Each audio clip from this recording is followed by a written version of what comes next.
welcome to Norwood News. Today is Friday, June 16th, and I'm your host, Brian Boudreau. It's great to have you with us as we end another week here in Norwood. This week on Norwood News, a special visitor joins NHS Update for their final newscast of the year. The farmers market kicks off their season, but first, on Tuesday, Norwood residents, workers, and students alike all showed up to witness the groundbreaking of the new Coakley Middle School. NCM's Ron Marshalsea has more at the site of the new school. The ground was officially broken at the site of the new Coakley Middle School during the ceremony on Tuesday morning. The momentous occasion included appearances from Senator Mike Rush and Representative John Rogers, as well as Chair of the Middle School Building Committee Alan Slater, Superintendent Dave Thompson, and Executive Director of the Massachusetts School Building Authority, Jack McCarthy. This is certainly a great day, just not for the town of Norwood, but particularly for the students who are going to have the good fortune of attending and learning at this beautiful facility. The process of getting to this day first began in 2017 when the firm of AI3 completed a comprehensive study of the needs of the Norwood school system. The results of that study really surprised us. The main problem with the system was not the old elementary schools, but the newer middle school. The present Coakley was called the building in town furthest from what a proper 21st century learning environment should provide. The town took that all in, started the process, was invited into the MSBA program, and then overwhelmingly voted for debt service override for this new facility. And here we are. Today is a momentous occasion for all of us, representing a new chapter in our academic journey. Our new school will provide us with state-of-the-art facilities, cutting-edge technology, and a learning environment that is second to none. We're grateful to all those who have made this day possible. Specifically, I'd like to thank the voters of Norwood for their support, the school committee, the selectmen, the finance committee members for supporting this project from day one. Our architects, AI3, took our educational plan and created drawings of an institution that will fulfill this vision. You can see those right over there. As we stand here today, we celebrate the beginning of the physical construction of a building that will realize this educational vision. Not only are we bringing a new school to Norwood, but we're also adding facilities that will serve this entire community of Norwood. When we were building Norwood High, for Newton North was being built for almost $200 million, and Norwood High was built for like just under 70. So that model school and the two out of the three members of the team were on that too. So that's why I feel so confident that we'll have a great quality product out of that. But truly amazing. And I actually started at the MSBA a month after we opened Norwood High School. So I'm glad that we were able to do this today before June 30th because it's special for me to be here today. And I always close my talks with this quote, and it kind of gives you an idea how we feel about what we do.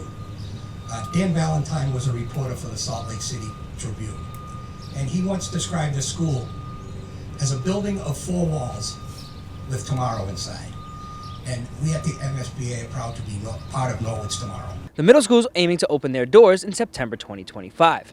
NCM will be following along the process the entire way, so make sure you follow Norwood News for construction updates. For Norwood News, I'm Ron Marshalsea. Last Saturday, Norwood Fire was dispatched to 675 Canton Street for a master box activation. Interim Chief Wright has all the details. So we received a master box. So what happened was the alarms activated at the building. It transmitted an activation to the department, and we responded out with our normal response, which is an engine ladder, two engines, a ladder, and the captain, shift commander. And we didn't know anything, so they were just going for the alarm activation. Show up on scene, the captain found some smoke coming from the eaves of the structure, and then he struck a working fire to bring in off-duty Norwood personnel as well as some mutual aid companies. So we don't specifically know what caused, we know where it started. So it was, there potentially was some electrical issues or possibly some storage issues, careless disposal of a smoking material. We're not really sure. We know where it started, but the actual cause is currently still under investigation. With smoke showing, we start with the working fire. Then once the crew started to enter, we seen that the whole structure, and it's a 330,000 square foot structure that's 1,600 feet long, 200 feet deep. So very large building, and we had no idea where the fire was when we entered. So once they opened the door and seen that circumstance, we struck a second alarm, which brings in more outside resources. And then we entered multiple locations to locate the fire, and the crews actually, through using thermal imagers, we were finally able to pinpoint the location of the fire. And luckily the safety systems in the building were working perfectly. The fire alarm went off, notified us. B, the sprinkler system activated because there was a fire, and the sprinkler system kept the fire to a smaller size so that we could then find it and go in and totally extinguish it without any major damage to the structure. So although we did have to cut a hole in the roof because in order to ventilate the smoke, and there was a lot of water that was dispensed by the sprinkler system because it was going for quite a period of time.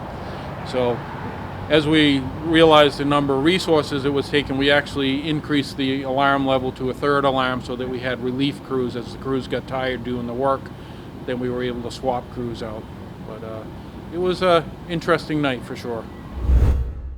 Coming up on Norwood News, the Farmers Market kicks off its 2023 season, and we visit some local art around town. Did you know Norwood Community Media has a weekly newsletter? If you are interested in signing up, all you have to do is go to our website, norwoodcommunitymedia.org.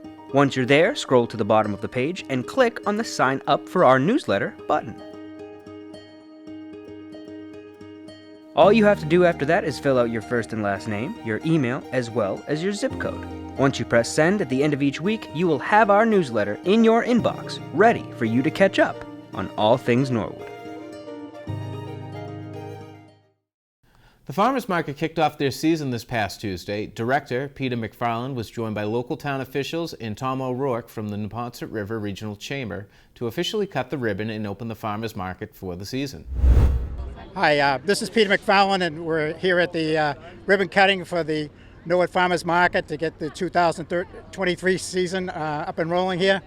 So as far as that goes, we have over 20 vendors here. We have 4 farms and Jordan Seafood, and special thanks to our sponsors, DCD Automotive Holdings.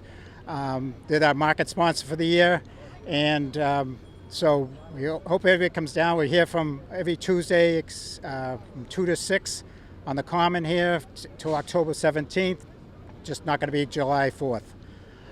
So with all that being said, we're going to cut the ribbon and get this market open for this season. Thanks.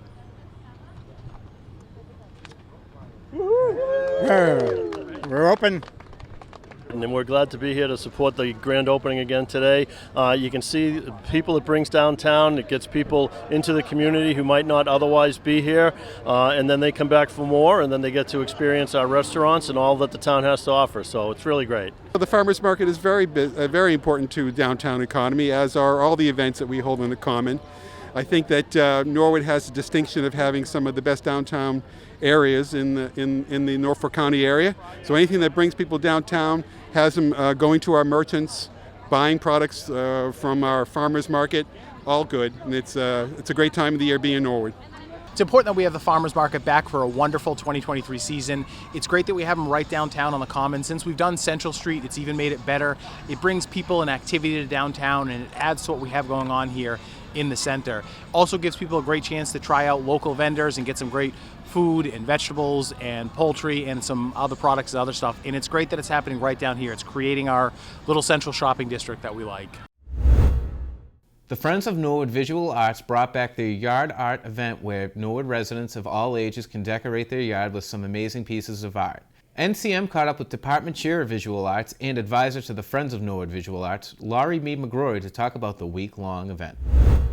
Yard Art is an event sponsored by the Friends of the Visual Arts Norwood with partnership with the Morrell Memorial Library, and we also got a grant for the Norwood Cultural Council to help us make it happen. So what Yard Art is when residents of Norwood make interesting, fun creations and they put them out in their yard. If they don't have a yard, we had some of our members volunteer their yards. We also had the library volunteer their outside space for us to put work as well. So as you drive around town, you might see a panda reading a book. You'll see the structure of a house with birds on it. There's some minions hanging out in Norwood. Norwood. There's a whole like summer scene out there. There's some Minecraft characters. So people just really embrace their creativity and made something fun and exciting, either from recycled materials, things that they bought, things they found around their house. It's Norwood residents. So we put it out to the Norwood Public Schools. We put it out through the library, and we had a yard art making event back in May at the Morrell Memorial Library in their Simone room, and we had supplies where people would come in and they could make whatever they want. Some people came there. Some people like found out about us either at the Fine Arts Festival or the Youth Art Month show. And so we just tried to promote it around Norwood and get the word out. So it was open to any Norwood resident who wanted to participate. Watertown had done it in the past. So one of our FOVA members came forward and said, hey, they do this really cool thing in Watertown. Can we do it? So as part of the 150th, we did it last year and we thought it was successful. So we wanted to continue it this year. So we're seeing how it goes and seeing how people like it, and we're moving forward. I just like seeing the ideas that people come up with, from, using hula hoops to using yard signs to like the wooden birds to the minions, like just these ideas. Like it's so much fun. And like what I think is great about yard art is it's awesome. It can be make whatever you want. Like there's a giant N, there's a sound display. There's like all these wonderful creations that are all unique and different. Some are made by adults, some are made by kids. It's just people embracing, like, I'm just going to make something. The Yard Art event is also a scavenger hunt that you can access by scanning this QR code. One random scavenger hunt entry will win an art supplies kit. The event ends Saturday, June 17th. Now we'll toss it over to Ron Marshalsea with the latest in sports. I'm Ron Marshalsea, and this is your Sports Update. All spring sports teams at the high school have ended their seasons. However, the youth girls lacrosse teams ranging from grades 1 to 8 played at the high school for their last games of the season this past Sunday. Head coach of the girls varsity lacrosse team, Mike Lodge, called each game and was impressed with what he saw. Coach Lodge was also accompanied by assistant coaches as well as current varsity players on the mics. The Norwood teams played a total of 5 games, with 4 out of the 5 getting the win. The future is definitely bright for Norwood girls lacrosse, and NCM can't wait to see what these Mustangs have in store for the rest of their athletic careers. And even though the spring season is over and high school students are getting ready for the summer, Athletic Director John Longley held a fall sports information meeting for all athletes participating in fall sports. Athletes learned about all the rules and tryout information, as well as breaking into groups to meet the coaches and to learn how to get ready for the fall season. And that is all I have for this sports update. I'm Ron Marshalsea, and Norwood News will be right back after this break.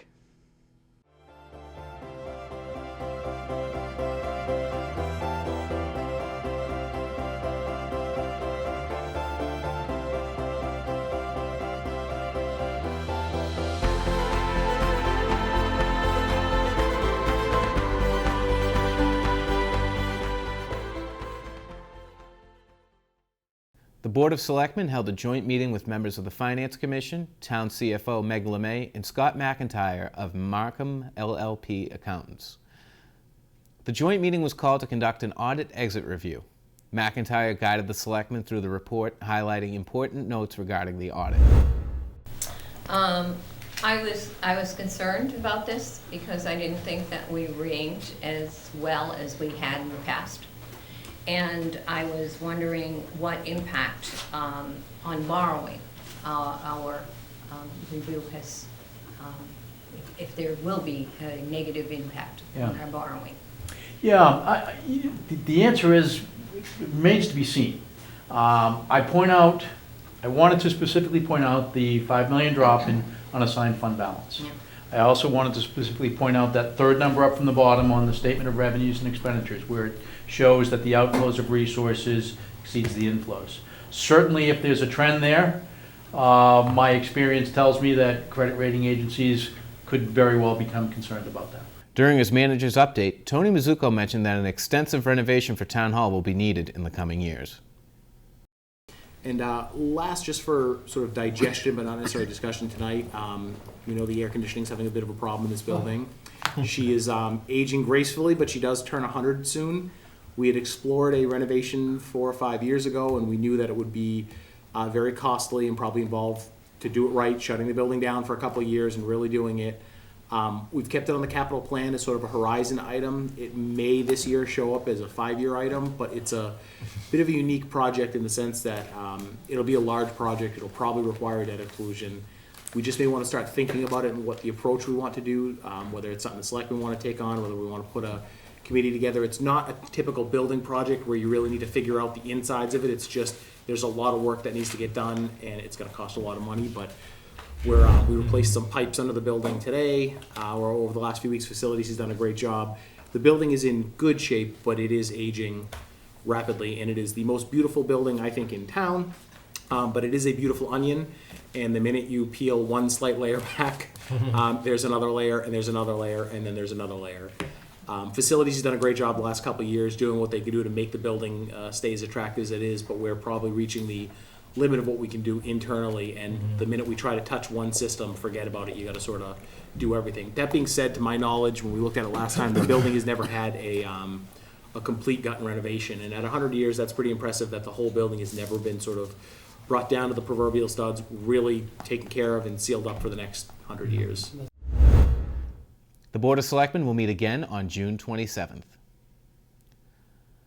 The Norwood Senior Center hosted a special event for their patrons at the Four Points Tiffany Ballroom last Friday. Senior Center Director Carrie McCarthy explains more. So today is our spring social. Last year we celebrated 50 years as a Council on Aging, so we had such a great time, so we decided to just do it again. It's so important to get folks out of the house, socializing, having a great meal, dancing, and just being together. And we couldn't have done it without the great donation from the Friends of the Council on Aging, as well as the local firefighters, 1631. The Council on Aging and the Senior Center is on 275 Prospect Street, and we are a big complex that helps people navigate the aging process. We have a lot of fun exercise classes, different activities, but we also have an outreach coordinator that helps people with the more serious issues. Friends of Council on Aging President Gregory Davis explains how events like this one are possible. We run events to collect money. We have a dance every third Friday of the month at the Senior Center, and those funds would help make a donation to this event today. We're happy to see everybody enjoyed the food and that they're having a good time dancing. Former Selectman and Council on Aging Board member Alan Howard shares his thoughts on the event. I'm a member of the board on the Norwood Council on Aging, which is, of course, at the Senior Center. And we work together with Carrie to take care of our friends up the Senior Center. And we have a lot of fun up there. This activity that I'm at today is the second annual Spring Fling that our dear Carrie, our director, put together for the people to come to. And we have about 250 people here today, I'm happy to say. And also our friends of the Council on Aging, whose responsibility it is to raise money to assist at the center, was nice enough to donate substantial funds to this event today to make it a little more reasonable for the people to attend. So we're all here to just have a great time. There's dancing music, and many of our seniors love to dance. Norwood High School began their finals on Thursday and received a surprise pep talk to get them ready. Three-time Super Bowl champ Devin McCourty of the New England Patriots stopped by the TV studio and was a live guest on the student-produced NHS Update news program. McCourty was interviewed by junior Jordan Robinson and provided advice for the students. Final question. On the first day of final exams, what advice do you have for Norwood students? I would say, for one, you've put in the work, you've studied, you've done everything you had to do. Trust in that, believe in that. That's what I did every day. I always got nervous every game I played in. Preseason, regular season, playoffs, Super Bowls. I got nervous, but I had to depend on the work. So make sure every time you get ready for a big test or like finals, study, study, study, put in the hard work, and then believe in yourself and go be confident. Wow, that's such great advice. Thank you for visiting us today. Come back anytime. Sure. After the newscast, McCourty had fun with the news crew and took pictures with the students and signed the news script. Principal Dr. Hugh Galligan presented him with a shirt making him an official Mustang, and McCourty is now a big fan of Norwood Community Media. Thank you, Devin, for motivating the students and getting them ready to tackle their finals. Well, that's all for Norwood News. To stay up to date with Norwood Community Media, follow us on Facebook, Twitter, and Instagram. As always, thank you so much for watching. Have a great weekend.